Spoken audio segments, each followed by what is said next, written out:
if there was one win that I could get in business, is that this video helps someone in a meaningful way grow in their business or in life.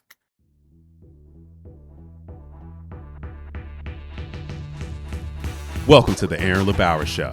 This is the #1 show for passionate physical therapy and healthcare entrepreneurs looking to level up their income and impact on the world. If that's you, then you're in the right place. So sit back, chill out, and let's get into the show.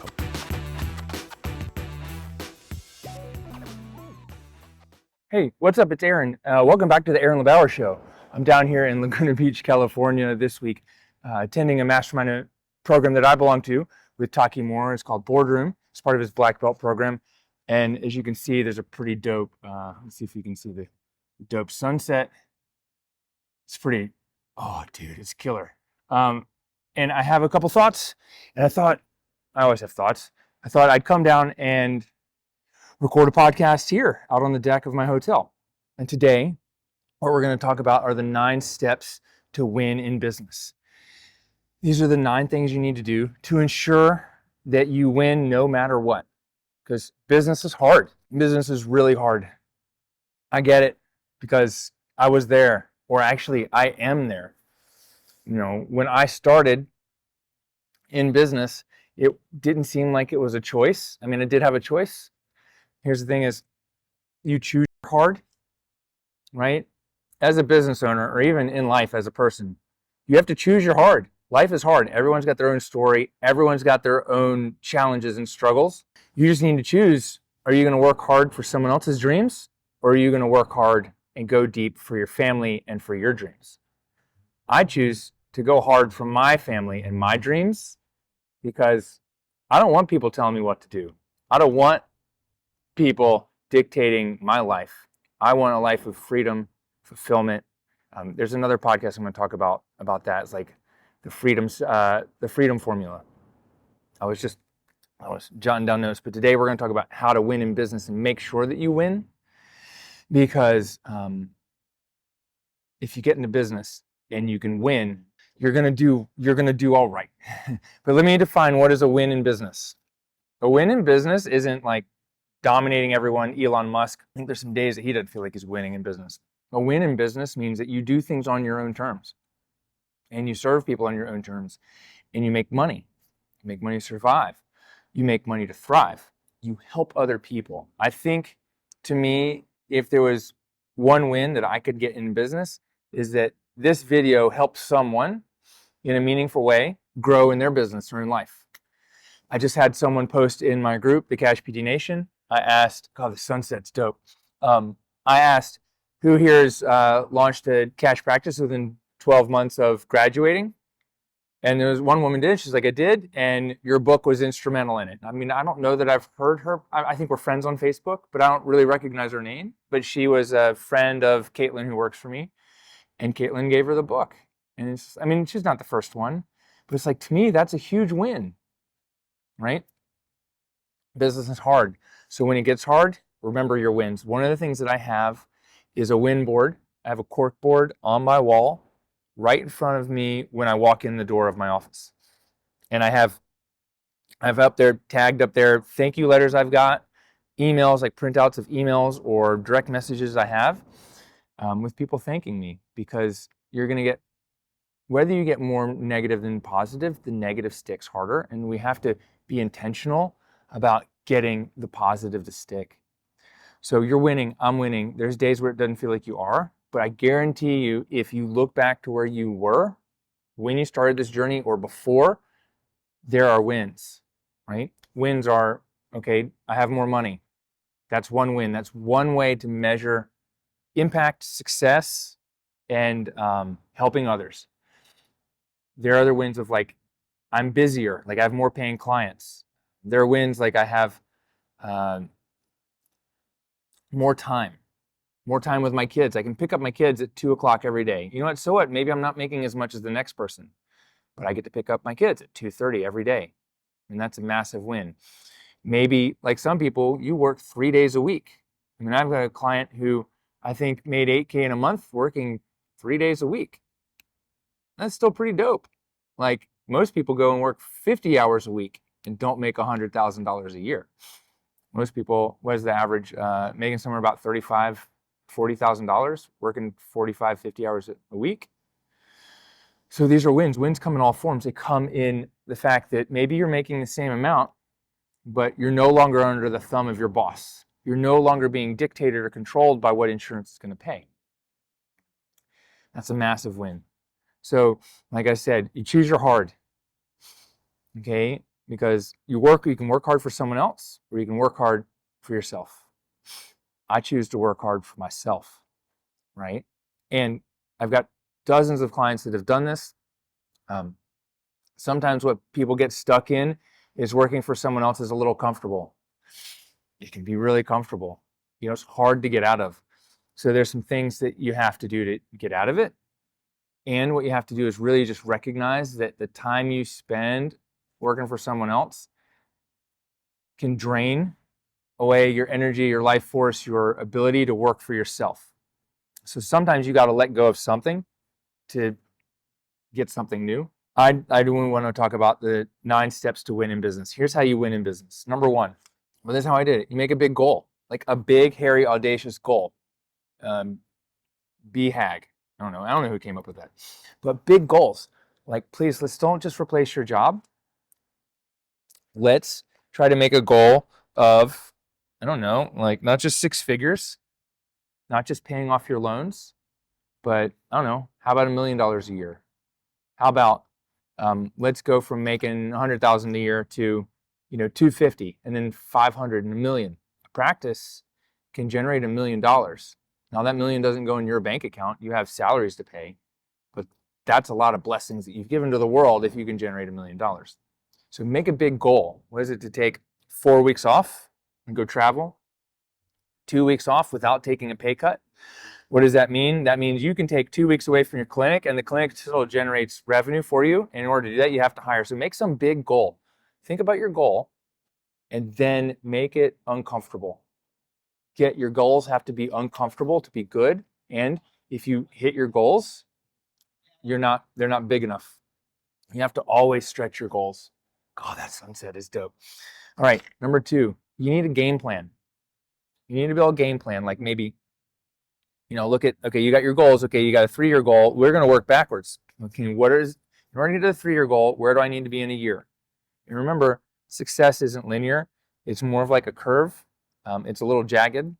So where do I need to be in a year to hit my 3-year goals isn't necessarily just a third. It might be, a quarter of your goals. So if you feel like your goal is in 3 years, could more reasonably be achieved in a year. So making 6 figures in a cash practice isn't a 3-year goal. That's a 1-year goal. We can get you on track to making 6 figures in 6 to 8 months. Make a big goal. Write them down. And you state them in present tense. Not in 2026, I will be. It's like in 2026, I am a $1 million cash practice owner. I take 6 weeks of vacation a year with my family. I work out every day, etc. Make big goals. They should be uncomfortable. Number 2, build a game plan. So you make your goals, you build your game plan. Number 2, build your game plan. Okay, we got to work backwards. So where do I need to be in a year? How do I want my business to look in a year in terms of money, time? How much time am I working? How much time am I treating? How much time do I have off? And how many people do I help? How much impact am I making in the world? Build a game plan. And then you need a 90-day game plan. So 1 year, 6 months, 90 days. And then based on that 90-day game plan, I need to know what are my action steps this week. So I have a project to make myself money and a project to make my business better. And every 90 days, you build a new game plan. And maybe you have 1 or 2 projects, like 2 projects, maybe 4, depending on where stage of business you're at, how much time capacity you have to build the projects, and how long the projects actually take. A project like building out your Dream 100 list. So the Dream 100 might be a project. We just did this training today in our masterclass, but this week's might be building out the 100 list, but the 3-month project might be setting up a system so that we can follow up with people, we can identify people, and over time nurture them. A longer term project might be like launching your clinic 90 days to get all the pieces together, and that's decently quick, right? Or maybe it's hiring. Okay, we can set up the hiring funnel in about 2 or 3 weeks, but maybe it takes 3 months to 6 months to hire to find the right person. And one of the mistakes people make, as a side note, is trying to find the perfect person. Okay, but we need to build a game plan, and okay, here's what I need to do. Here's the timeline I'm going to give myself, and sometimes we repeat the same projects, which is totally good. It's totally fine. We've got projects, let me just give an example, another project. There's project like this Dream 100. There's application funnel as a project, creating an irresistible offer, building a content database, running events, mastering sell by chat, leveraging software. There's lots of little projects to do in growing your business. And we just need to pick a couple. We need to pick one from marketing or sales and one from systems or scale. One to make money and one to make your business better. Now you've got a game plan. Here's my focus. Here's my goal. Stick to the game plan. No matter what, you got to stick to the game plan. We got to stick to the game plan. You've got your focus. Like, I'm going to do this. Stick to it. The good idea fairy is going to come, and she's going to land on your shoulder, and she's going to be like, hey, Aaron, I think you should launch an online course. And you're like, no, but I still got to get my cash practice rolling and automated. Yeah, but you should go launch an online course because it's fun, because other people do it. And it's sexy and exciting. Yeah, okay, great. Do the thing. People are going to make you offers. They're going to want to sell you things. They're going to want to have you carry things in your clinic. And it may take something's going to take a little bit of your time, but some of these are going to take a lot of your time and focus. Stick to your game plan. And that's why we have it. So no matter what, I stick to my game plan. In Black Belt, we build a game plan and I stick to it. And it's how I've grown my business, like by multiples, is by laser focusing and saying no a lot. So there's a saying, I did a Baptiste-inspired yoga training. I didn't train with Baron Baptiste. I did it through a non-affiliated studio. But he says, one of their things is to be a yes. We talk about this in our course, the Cash PD Blueprint. You need to be a yes. Be a yes for the things that are scary to you. But in order to be a yes, you need to also be a no. In order to be a yes for growing your business, we have to be a no to distractions. We have to be able to delay gratification and say, hey, I'm going to wait for this to happen. So you have to stick to the plan no matter what. Okay, you stick to the plan. Number 4, you got to do the fucking work. Like, this is hard work. Remember I said you work hard for your dreams or work hard for someone else's? You got to do the hard work. You have to do it. No one else is going to come do that work for you.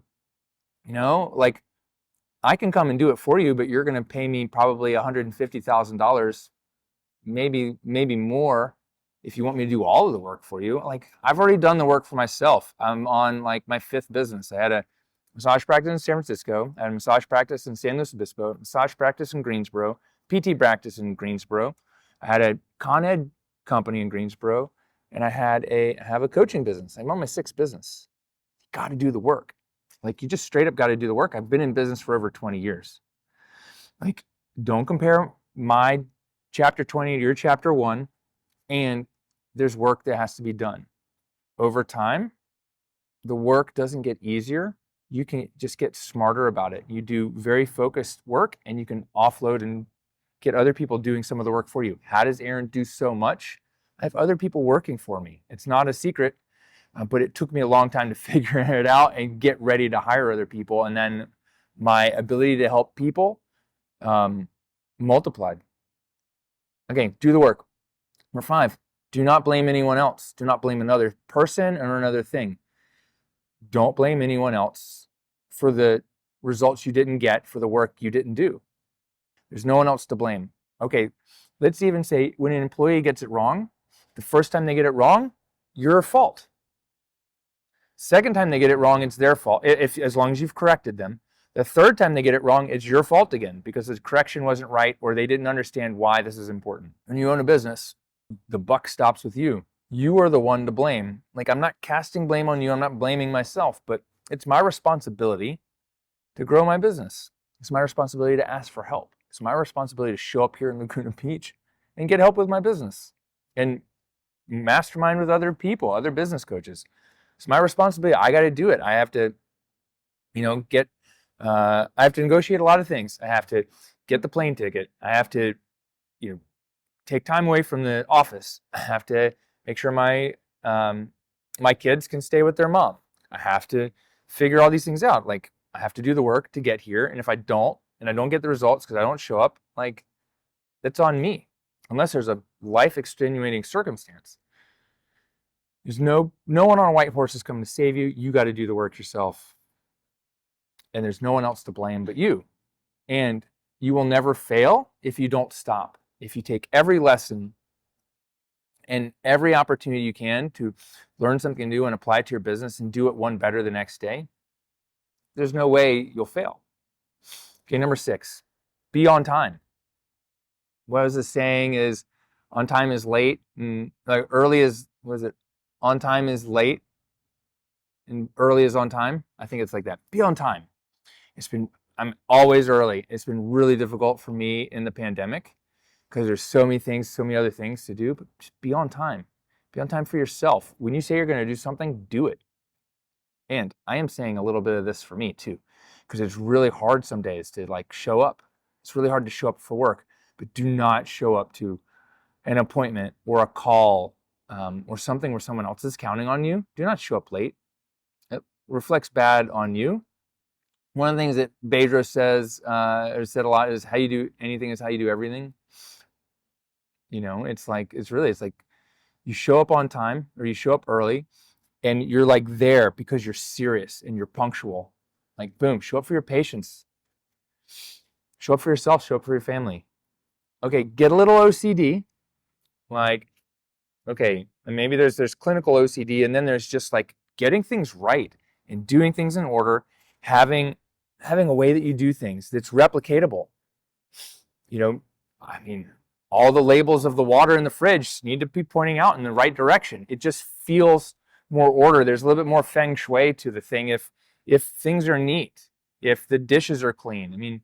Get a little OCD, because if I have clean dishes and a clean bed, a made bed and a made office, like, it feels so much better and I can get more done. Number 8, have high expectations of yourself and others. I have such high expectations of myself that it does cause me to kind of get down some days. Like, I didn't meet an expectation for sales or results or delivery or, a workout. Like, I'm off track on my goal of passing a strong first certification by my 50th birthday. That's 124 kilogram snatches in 5 minutes. I'm off track, right? I have high expectations of myself, but the reason I'm off track isn't because I didn't try, it's because I had a concussion. I got 2 concussions this year. It's no fun, and it really slowed me down. So I changed my expectation. Like, my whole goal around it was just to be the healthiest version of myself by the time I'm 50. Because my goal is to be able to cut my own toenails when I'm 95. Like, how many patients have you seen who can't reach their feet in their 40s? Or even their 30s? So, but have high expectations of yourself and others around you. Do not have low expectations. You won't get nearly as far if you don't expect quality. You don't expect people to anticipate needs. Don't expect people to rise to the occasion and do what's necessary to get the job done. Have high expectations of yourself. And number 9, get fit and strong.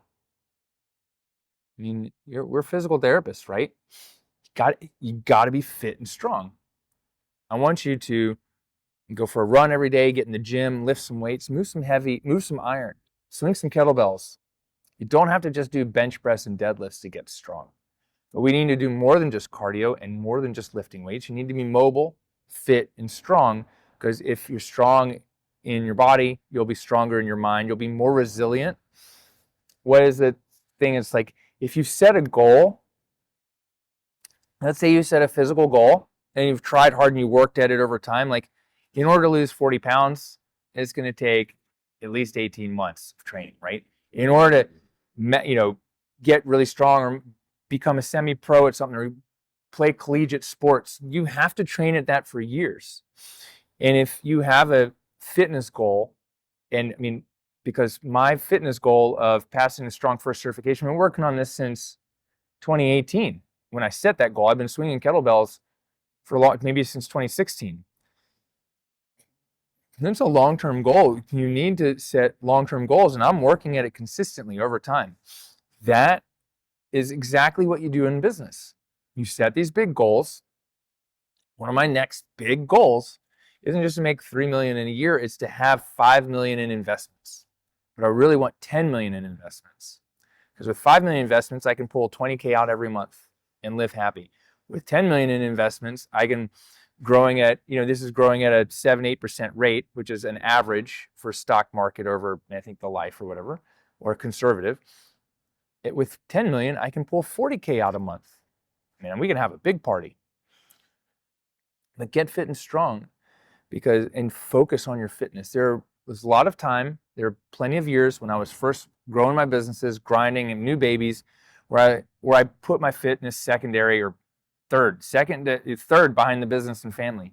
And that's okay, right? But I never stopped moving in some way. We would go to the playground with the kids, and I'm the dad climbing on the jungle gym, doing pull-ups, hanging from the bars, doing like single leg steps, squats, and all those things, and crawling in there with the kids. And I still do it.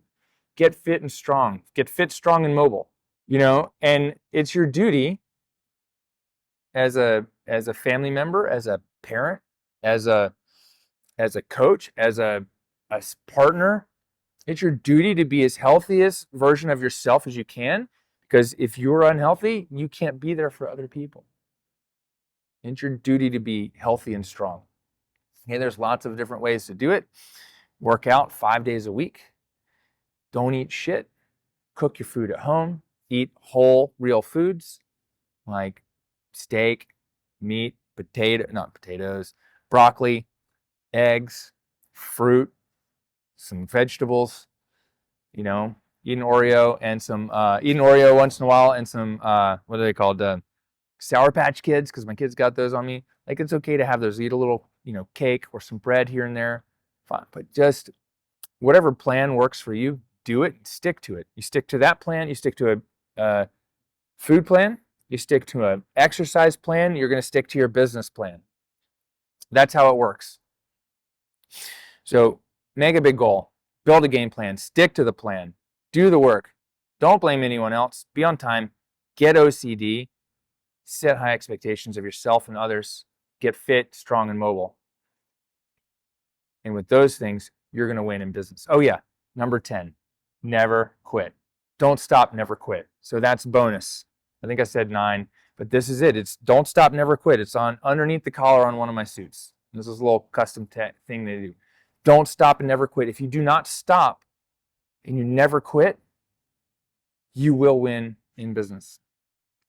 Look, if you own a physical therapy business and you're not yet completely satisfied with where you are, your growth, your revenue, your free time, or even you just want to speed up your path to success, I'd love to invite you to a free new patient strategy call with me or someone on my team so we can brainstorm some ideas and build out a game plan together. And if we feel like we're a good fit to work together, we can talk about how. Just go to callwithaaron.com to book in your free call. This is a free 15-minute call. We're not going to sell you anything. Just want to see if we're a good fit and where you are, where you want to go. And even just asking some of these questions can be instrumental in your growth. And if we are a good fit to work together, we'll invite you to on a different call to just talk about how. Okay? And you can claim your call at callwithaaron.com.